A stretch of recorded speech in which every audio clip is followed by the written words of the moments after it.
Right now with Whoopi, Joy Behar, Candace Cameron Bure, Raven Simone, and Paula Ferris. Now, let's get things started.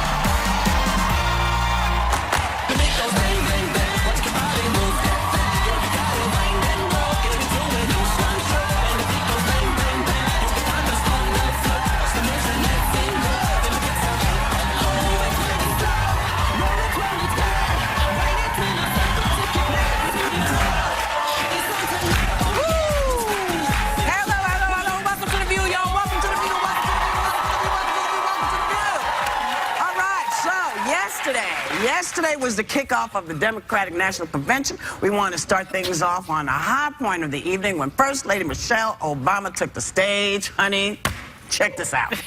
I wake up every morning in a house that was built by slaves, and I watch my daughters, two beautiful, intelligent black young women, playing with their dogs on the White House lawn. Because of Hillary Clinton, my daughters and all our sons and daughters now take for granted that a woman can be president of the United States.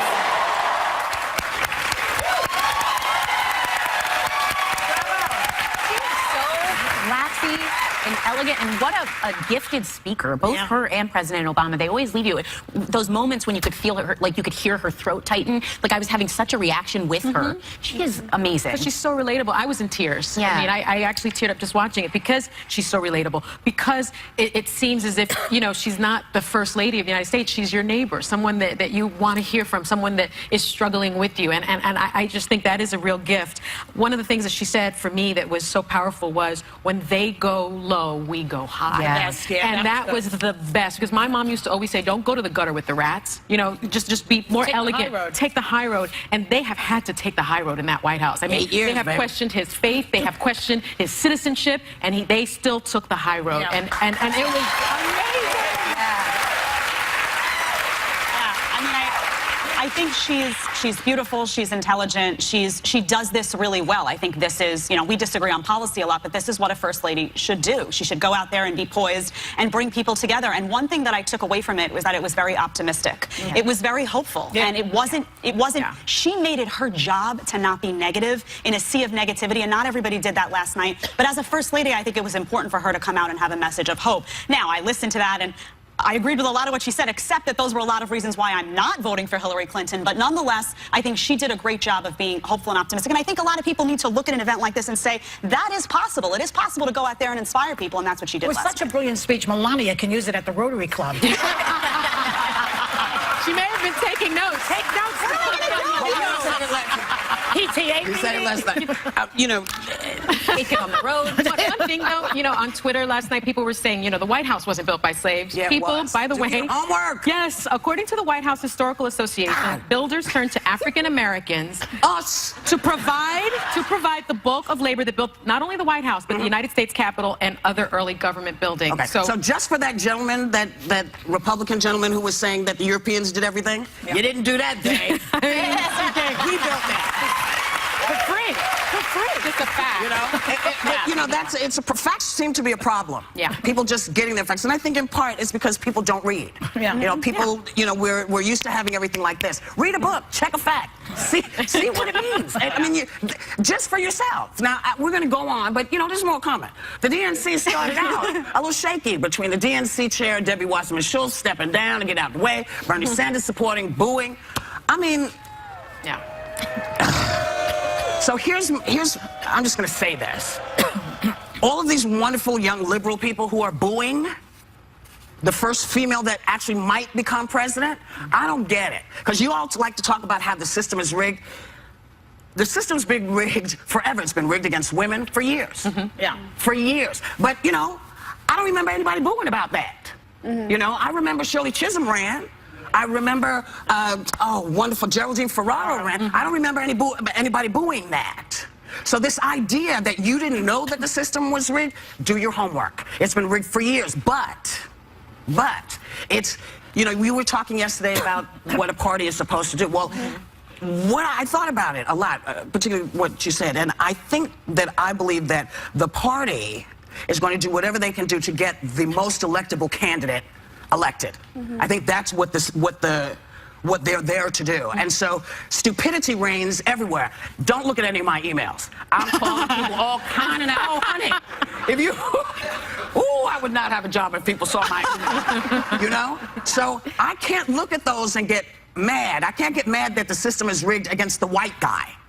I can't. Yeah. So do you think when he says "Make America," Comrade Trump, I mean, when he says, no, I'm not talking about him. I'm talking about Bernie. I know that, but when Trump says "Make America Great Again," do you think he doesn't want black people in the White House anymore? Because that, that was an interesting juxtaposition of what's been going on for hundreds of years. But that's been going on for the last 8 years. When Mitch McConnell came out and said, like 5 minutes after Obama was elected, we're going to make this a one-term. We're going to do everything we can to get another Republican in the White House. As soon as he said that, I thought, you know what? As a party, to you. Because it's not about America anymore. I need somebody who's going to say, look, I'm not, I might not be your girl, I might not be cute enough for you, I might not be fast enough, but here's my plan. I just want somebody with a plan, because Americans get...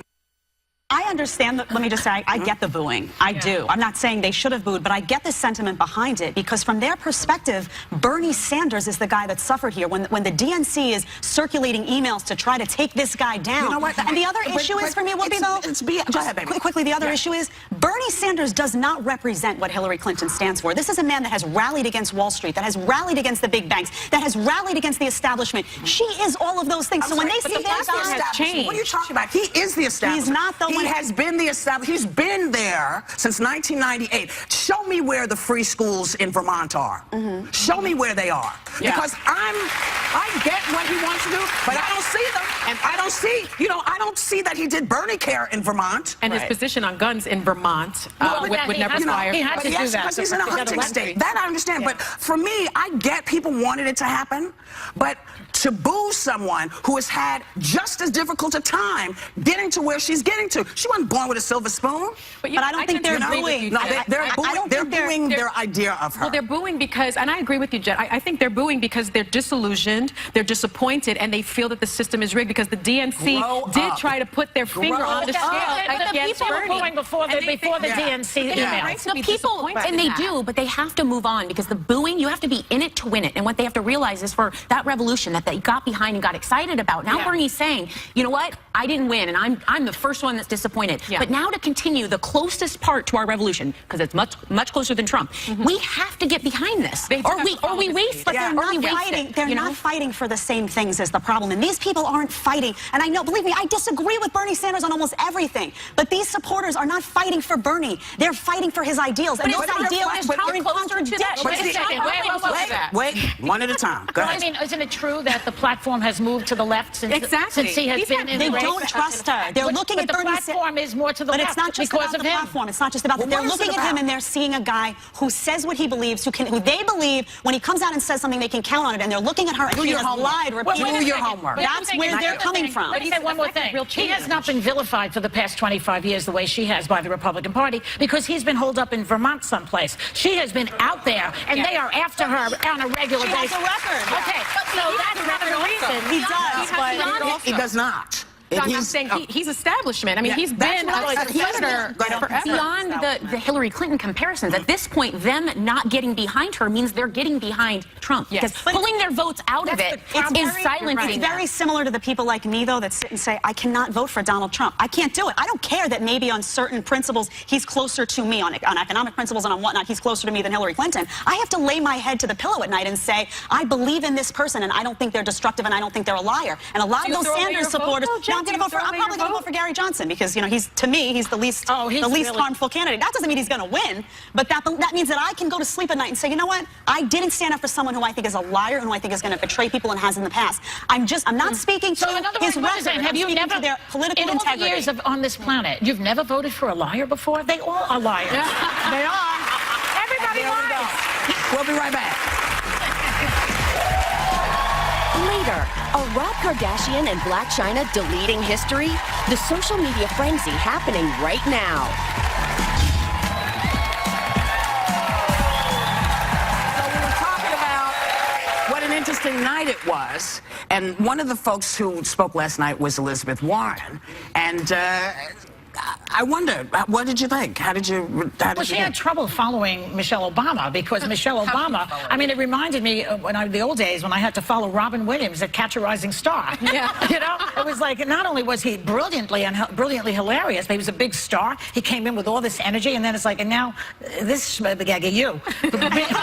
Now she's coming up, and it's like, okay, great. I mean, I think that's probably how Elizabeth Warren must have felt. Yeah. You know? I go gray. My hair goes gray listening to Elizabeth Warren. She drives me absolutely mad, to be truthful.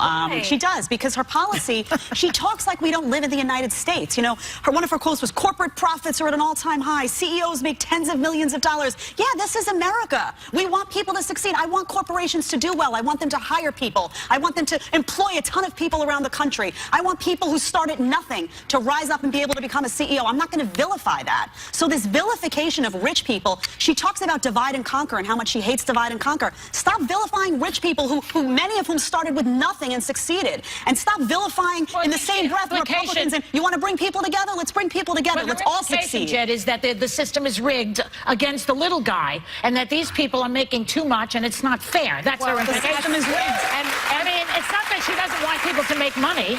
She just wants other people, the other boats to be lifted. Well, and to take those people's money by taxing everyone. She doesn't want people, I think, she doesn't want these corporations to be bailed out by the little people that then don't get any benefit from it. I mean, I think that's part of it. And let's be clear, Republicans waited way too long to stand up and tell the truth about Donald Trump. She's been doing it from the very beginning. She has taken him on. I'm sorry, but she's taken him on for a long let's time. be realistic. No one took him on except this show. Let's start with that. Well, that's true. Okay? That's true. Yeah, and no one backed us up. No one backed us up. They made a lot of fun. So she's a wonderful woman, but no, everybody waited too freaking long.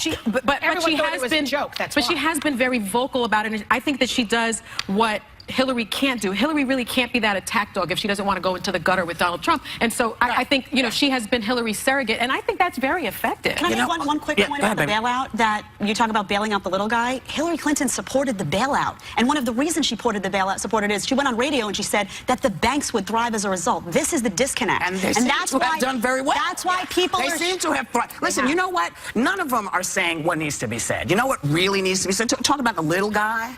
Stop raiding.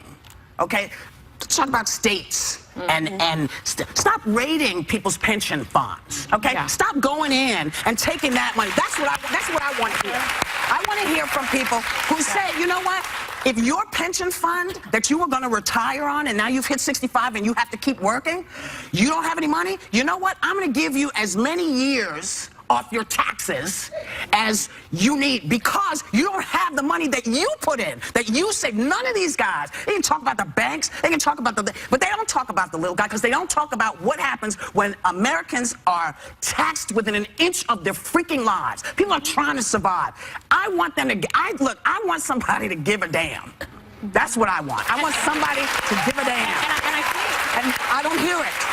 And I think one thing that came across to me, at least at the DNC last night, was this notion of predatory businessmen, like a Donald Trump, who ran Trump University and took money from the little people. Cheryl Mills spoke, a black woman who bought into Trump University, hoping to make money afterwards, using the money that her dead husband left her. And she said she was cheated and he was greedy. I mean, let's talk about that. Let's talk about the predatory lending that happens all the time. Cory Booker talked about in Atlantic City how Donald Trump got rich while his companies declared bankruptcy, and yet without remorse, people got hurt by his failures, and he bragged about it. But we're not, again, the realities that people have to live with on a daily basis, no one's talking about that. I get that everybody's pissed at Donald, except the people who are going to be well with Donald.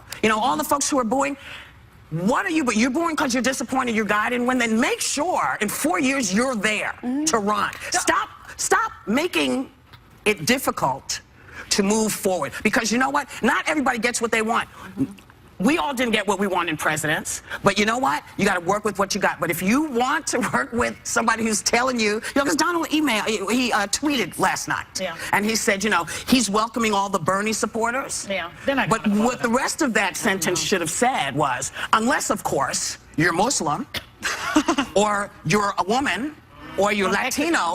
I mean, it's like, you can't ask people to come to you because the system's rigged when you are part of the problem. You're a rigger. They're all part of the problem. You're a rigger. And I said R-I-G-G-E-R, rigger. I just want to be really clear, rigger. We'll be right back.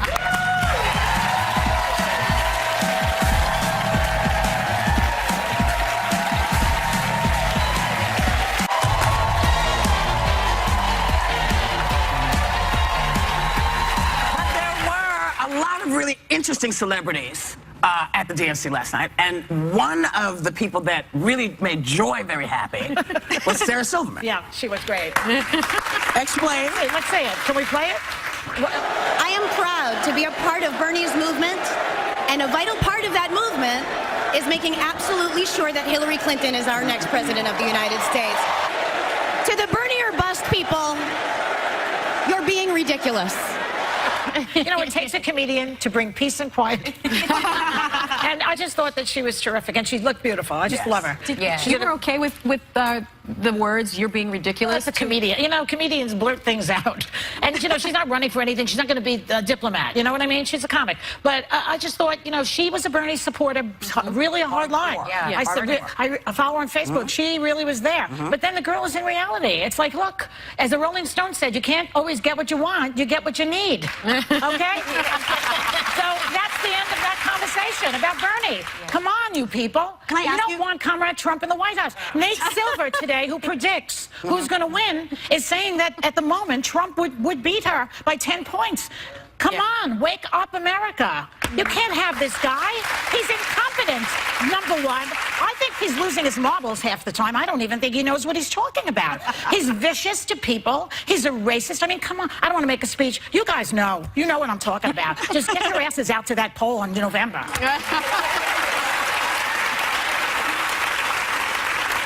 Yeah. What she said. I'm just hoping the FBI is looking into this whole thing about the Russians hacking into the DNC. Let's see what happens there. And let's see your tax returns, Donald. I've said this a few times. So we can see what happened with Trump University. Let's see who gave you all that money to build all those buildings that you have in New York City and all over the world. Let's see where that money went and where it's coming from. Joy, tell us how you really feel about Trump. Don't hold that. I'd like to see his taxes, too. You know, he's been on the show many times. I've had friendly relations with this guy over the years. I even pulled his hair to make sure it was real. I have a picture of it. But I'm not talking about Trump as a personality on The View or even in The Celebrity Apprentice. I'm talking about a man who is not capable of running the United States of America. We are an important country. They're frightened all over the world that this man will be in charge. He may be a charming guy. He may even be a great father. And even has good choices of women, I think. I love Marla, for instance. She's a great girl. But it has nothing to do with running a country. You know, you may not like Hillary. The woman knows what she's doing, and she will do the right thing. Nobody's perfect, okay? Not even me. Not even me. Oh, I'm disappointed now. You're not perfect? I mean, I would never run a country. He's on the same level I am, as far as I'm concerned. All right, you wouldn't vote for me to be president. You wouldn't. I think people would vote for you. I think people would vote for you. But that's the issue. Yeah. That's the problem. That's not what we do. Nobody would vote for me because you know what I do. But you know, when people start talking about establishment, you notice that everybody's gone to the establishment because they know that it's not okay to just send somebody in there who doesn't know what they're doing. Yeah. You know, Barack Obama put an establishment guy in there. Because he had to. You got to have somebody who knows what they're doing. So you want to just make sure that when you go out, you were talking about sleeping. You know, you want to make sure that when you go to sleep, you're sleeping well for the country. Because it's not just enough to sleep well for yourself. Exactly. You want to make sure for the greater good. That's why I'm not voting for her. And I disagree, though. People would vote for you because when you talk, no, they would. No, not necessarily. Let me tell you though, common sense goes a long way. And some of the stuff you say when you talk about issues that people discuss at the dinner table, politicians don't talk about that stuff. Yes. So common sense goes a long way. That's people why I have to be here. Because if I'm gone, where's it going to happen? We'll be right back.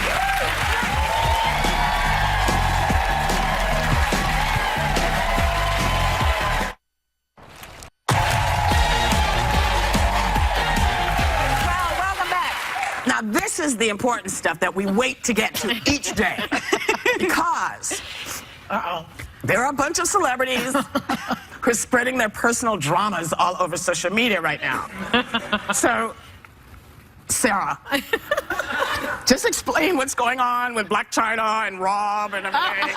Because it's like crushing my brain. I've got you here, okay? So, Rob Kardashian and Black China are engaged and expecting a child. Right. So that's important. That's them. That's them. But Rob kind of took Black China off all of his social media. Did he like unfriend, unfollow, all of that? He took everything off. Everything? Yes. So there are a bunch of theories as to why this might have happened. Okay, tell me, oh my God. This is the important one. This is the one I think is happening. It's a publicity stunt for their spin-off show. They do have a show coming up in the fall about their relationship. As you can see, we're talking about them. Because building this snowball effect. Or Rob's feeling emotional and just deleted it. He's been delicate before and done this with his own sisters. So the thrill of revenge against his entire family, because as you know, Black China used to date Tyga, who dates Kylie. Yes. And That's right. Kylie and Tyga are back together again. Tyga, yes. Tyga. Yes, sorry. Yes. Yeah. They are And back together again. they are. So they think now that it used to be kind of flipping his family off, symbolically speaking. Yes. Now it's worn off and they don't care and they embrace her. So now he's bored and maybe he quit. Okay. Or the blood test came back and the baby's not his. This could be a little bit of that too. That's a get up and go.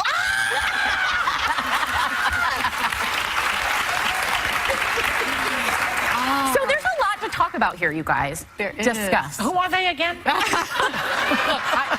I think what's most interesting to me is that Sit back. people, No, you don't need this. people play out their lives on social media. They do. And I had an experience with a friend recently who followed her husband on Instagram and noticed that he was taking the same sort of picture with this woman who one day was carrying her bag. And yes, can you imagine? She's a thief. She stole No, he gave them both the same bag. What an idiot. And That's really stupid. He needs to get hurt. You're right, yeah. But that's how she found out that he was having an affair. So I think, you know, what's interesting to me Maybe about... he just likes that bag.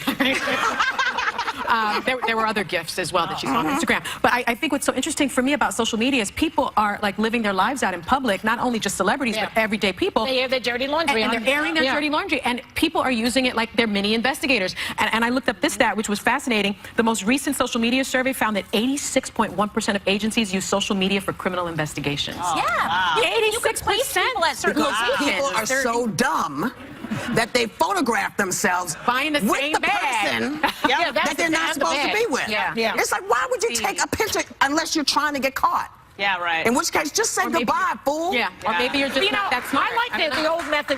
In my day, you didn't have social media. No, back we in the had day. the Inquirer. Well, yeah, That is true. Like when you broke up with somebody, like one of my friends, she broke up because she found out he had another girlfriend. He was living with her. She took all his clothes in the house, and they lived like 4th floor, and she threw them out the window. Yeah, that's a good one. That's what you do. That's like you take the dirty laundry and you literally throw it out the window. Exactly. Well, we are going to have to take a break, or we're going to get hit with some dirty laundry. We'll be right back.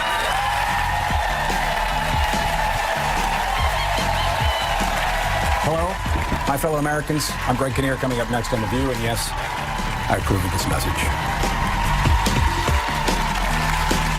There's nothing conventional about this.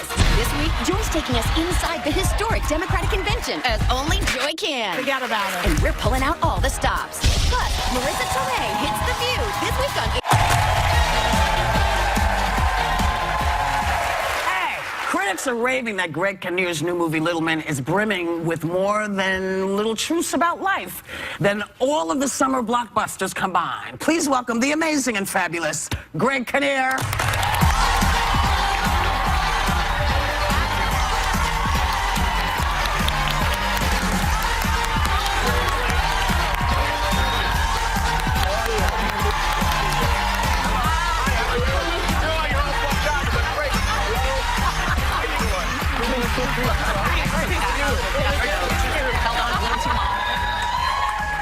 So, honey. So what's happening, ladies? You're the most happening thing on the stage right now. That's not we were true, talking man. about how cute you are. I've been hearing a lot of talk. It wasn't about me.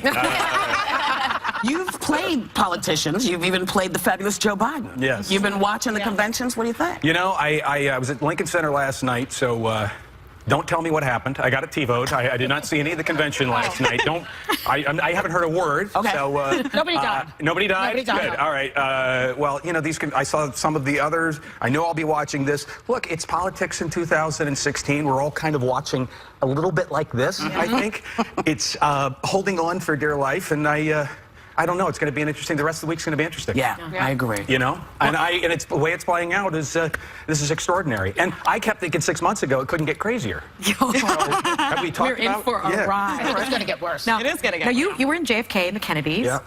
And then Senator Joe Biden, as Whoopi just said, in Confirmation on HBO. I mean, it was recently nominated for an Emmy. Yes. Have you heard from the Vice President about your portrayal of him? Called me this morning. Oh, is that right? No.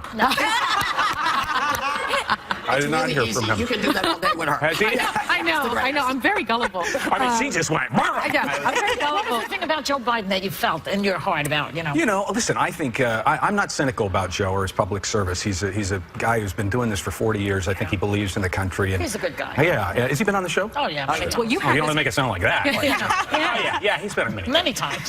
You know, he has that, to play him, they spent quite a few hours. At the year during the confirmation hearings, he was somewhat follically challenged. Yes. And so they would spend a long time removing hair, actually, which is an actor's worst nightmare. They kind of did like a little bit of a hair thing to kind of give him that look, but they did a fantastic job of just kind of giving him a sense of what he looked like. And in terms of his voice, there's this thing, I don't know how to really do an impersonation, but every morning, it is, and it's just that, the one thing I can say about Joe is it starts with the American people, the American people, the American people, the American people. You would just start like that in the morning. By the end of the day, there'd be something happening. And you know, the other thing someone told me is that you were in a movie with Ben Carson. Yes. He's an actor? Yeah, Ben's an actor. It's Matt Damon and I being separated in a movie called Stuck on You. This was during that period of time when there was a rush on Siamese Twins films, and we were actually... he separated them. He did the separation on us, and he actually... you know, listen, you work with a lot of different people in show business. I never thought Ben Carson was going to be a co-actor of mine. Really? And you grew up in a family of boys, but I understand you have 3 daughters. I do. Does it feel like you're at family dinner with us? Yes, it does. It's Surrounded by women? This is my morning right here, every single day. I live on the set of The View. And the only thing is you guys actually are letting me talk. So this is kind of fantastic. This is really nice. How old are they, Greg? Warm, welcoming. Yes. I know his wife is not black, okay? How old are your children? 12, 10, and 6. And their name? I'd love to find. And what are their names? Well, their names are Lily, Audrey, and Kate. Very pretty. Okay. That's amazing. Greg, talk to me about your new movie, Little Men. Tell us a little bit about it. Well, this was a film that I shot last summer in Brooklyn. Any Brooklyn fans? Brooklyn, Listen, I'd never had shot over there, and what a wonderful place. What a great sense of community, a great sense of neighborhood. The people are warm. Best pizza in the world, by the way. Best pizza in the world. It really was. It's a great environment. And Ira Sachs, who did this film, found this. I hate to call it a small story because I always hear that and I'm like, well, that's a movie I don't want to see. But I'm telling you, it's poignant. It's lovely. He captures the essence of a dynamic between these 2 families. It's one, I play an actor, a struggling actor who's married to a surgeon. We moved back to Brooklyn, and my father has died and left me his place, which down below there's a little shop, the way that there's shops sometimes down below in the residences. And there's a woman who's running, a Chilean woman who's running a little dressmaking shop with her son.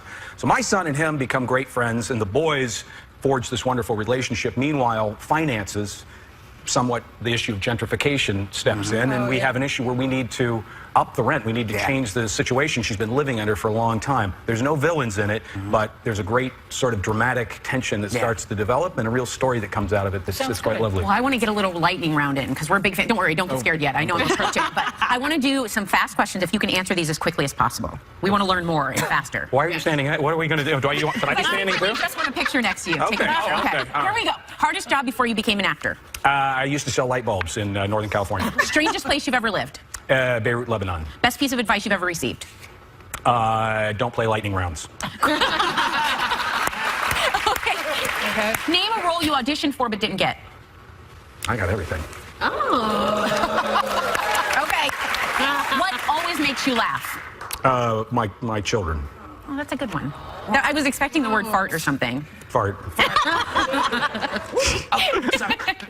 I? Yeah. Okay. Take it back. Come back anytime. It's nice to see you again. Really? We like when you come. Thank you very much, you guys. Appreciate it. Thank Greg, you can very you much. see Little Man August 5th in New York, August 12th in LA, and in a city near you later on this summer. And we, of course, as always, will be right back.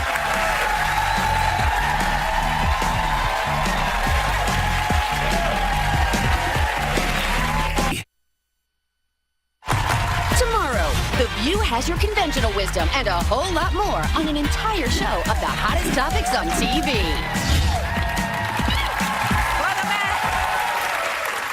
Somebody just said what did they say? You wanted to see us on what? You and me on Celebrity Apprentice. Yeah.